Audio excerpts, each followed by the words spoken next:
Catherine Baker.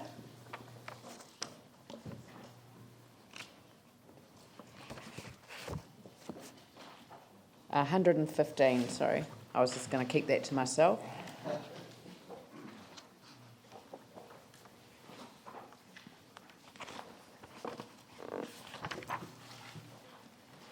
Madam Mayor, Madam former Mayor.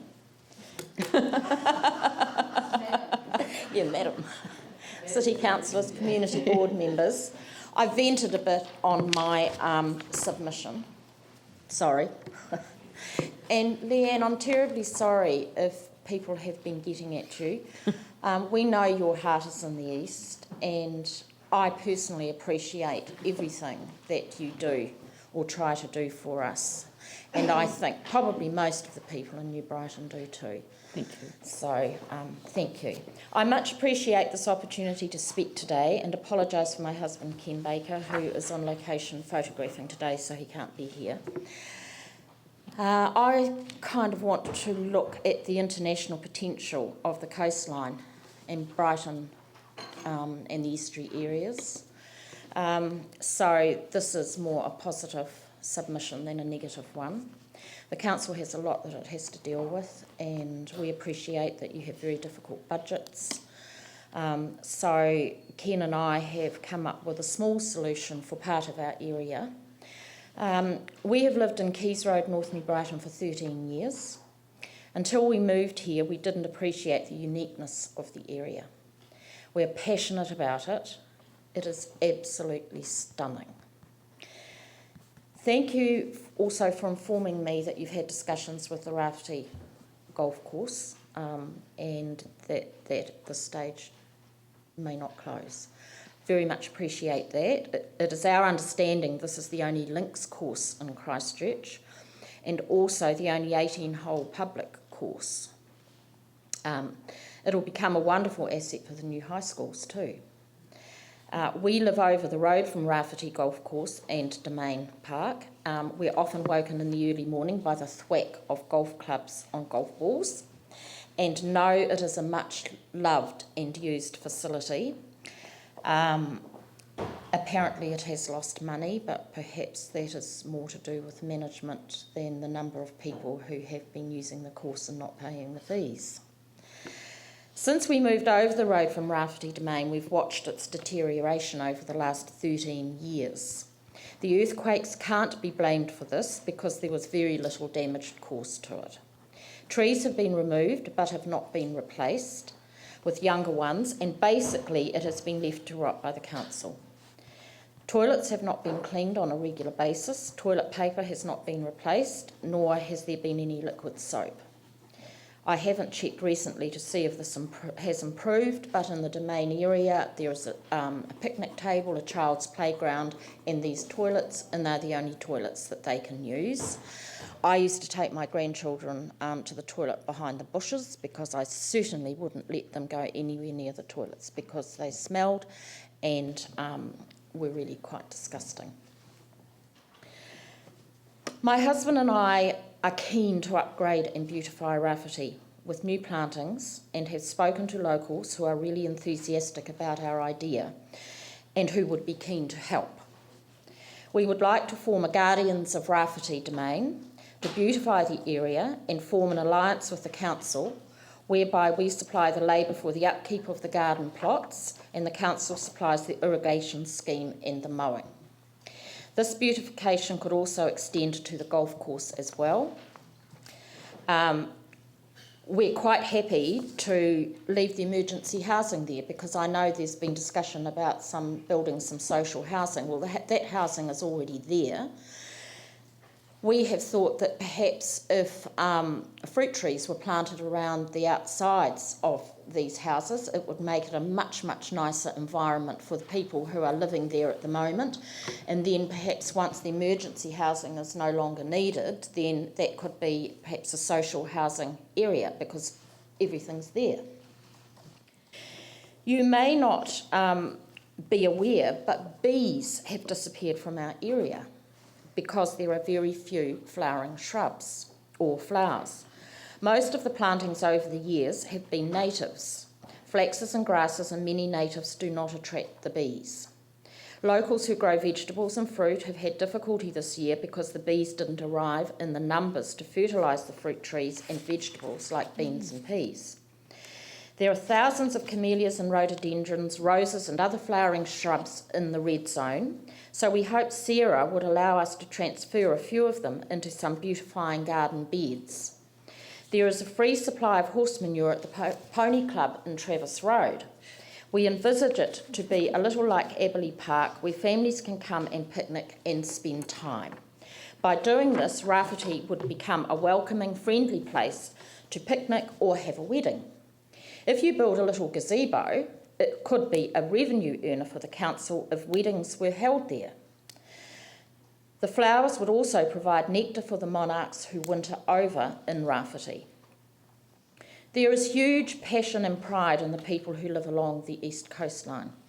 It is the ultimate lifestyle, and they have bought into it.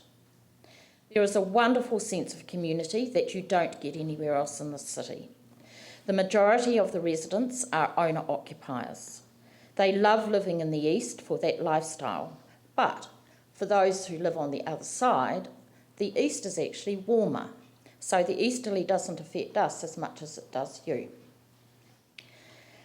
The coastline could be the jewel in the crown for the Christchurch, as it offers so much more to people and leisure activities than the rest of the city combined.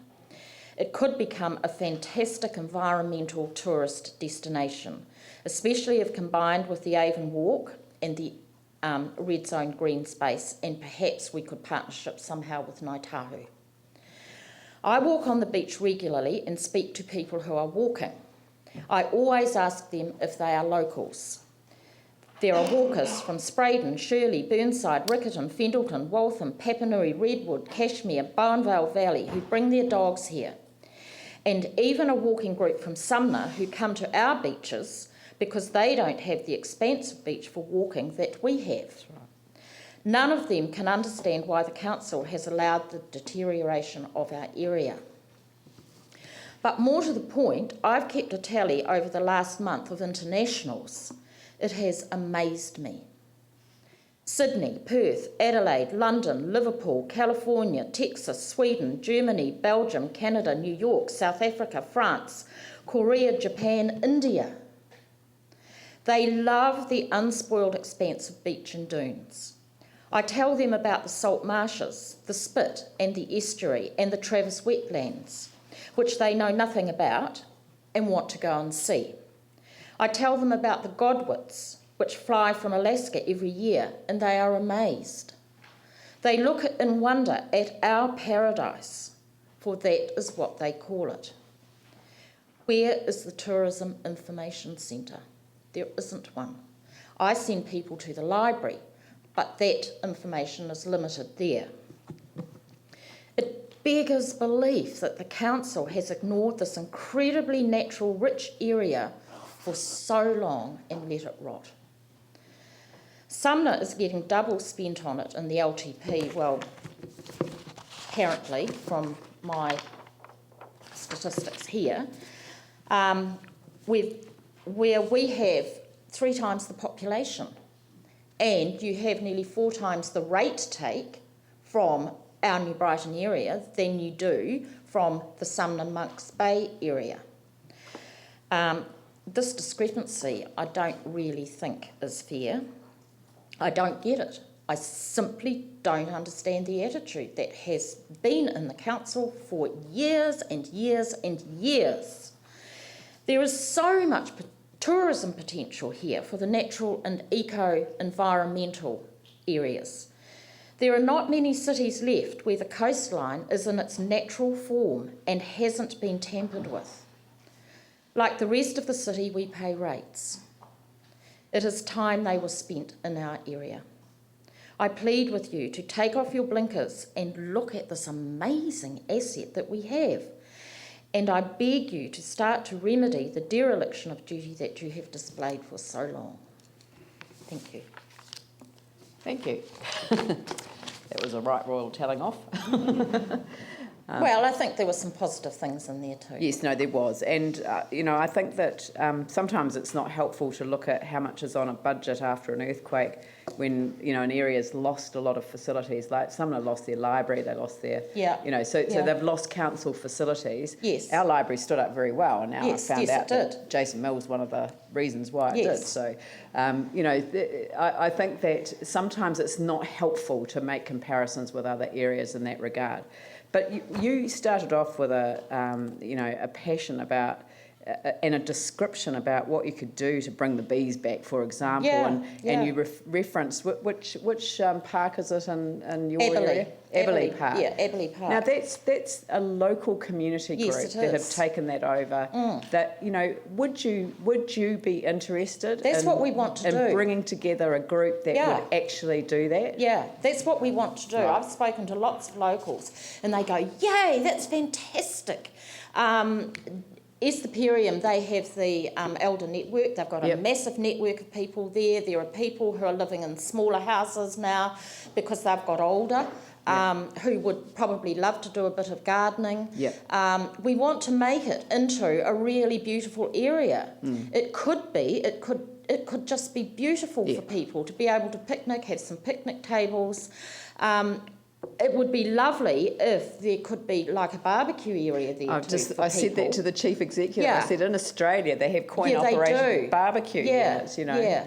At Albert Park, my daughters lived in St Kilda Road, and we used to go to Albert Park, and they have the barbecue areas there where you pay for the gas, and that's fine, and they've got all the wash-up facilities, and it's brilliant. It's really, really good. And so those sorts of things bring communities together too. So you can get a bunch of families and say, hey, we'll go to Rafferty and we'll have a barbecue, because sometimes if the wind is blowing very strongly on the beach, it's not conducive to having family picnics on the beach because the sand is blowing. Yeah.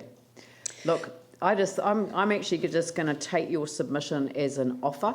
Yes, it is. And yes, it is. I believe that we will find a way of accepting that offer. So, great. Yeah. That's brilliant. Yeah, thank you so much. Thank you very, very much. Ooh, happy day. Thank you. Thank you.